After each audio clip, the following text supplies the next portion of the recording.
করার লক্ষ্যে বিগত ১/৯/২০২৫ তারিখে দেওয়ানগঞ্জ মডেল থানায় আমাদের বিরুদ্ধে গরু চুরির মতো অত্যন্ত ন্যাক্কারজনক অভিযোগ দায়ের করে আমার মা। আমি দীর্ঘ ১৭ বছর বিভিন্ন জায়গায় বেসরকারি চাকরি করি। এখন চাকরি শেষে বাড়িতে আসার পর থেকে আমার ছোট দুই ভাই সামিউল ইসলাম মিন্টু ও নুননবী আজাদ আমার নিজ নামে ক্রয়কৃত সম্পত্তি বুঝিয়ে দিতে অস্বীকার করে এবং বাড়ি থেকে আমাদের বের করে দেওয়ার জন্য পায়তারা করে আসছে। দীর্ঘ ৮ মাস যাবৎ আমাদের পারিবারিক বিভিন্ন ঝগড়াঝাটি কলহ বিবাদ করে আসছে এবং এক পর্যায়ে গুলি করে হত্যা করার হুমকি দিতে থাকে। আমাকে হত্যা করে কবর দেওয়ার জন্য আমার বাবার কবরের পাশে একটি কবর খনন করে।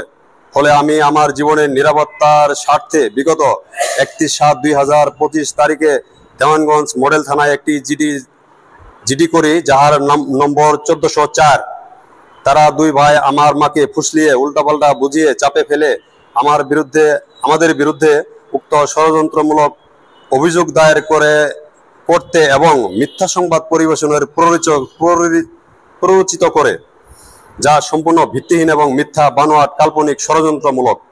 আমি উক্ত সংবাদে তীব্র নিন্দা ও প্রতিবাদ জানাচ্ছি এবং প্রশাসনের কাছে ন্যায় বিচার আশা করছি।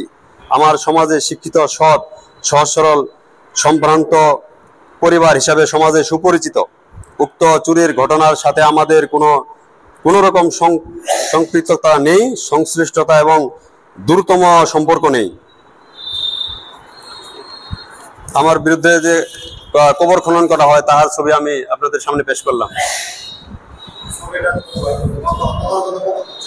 জি, আমাকে হত্যা করার জন্য এই কবরের ছবি। জি, আমার বাবার কবরের পাশে, বাবার কবর উপরে নিচে আমার জন্য কবর।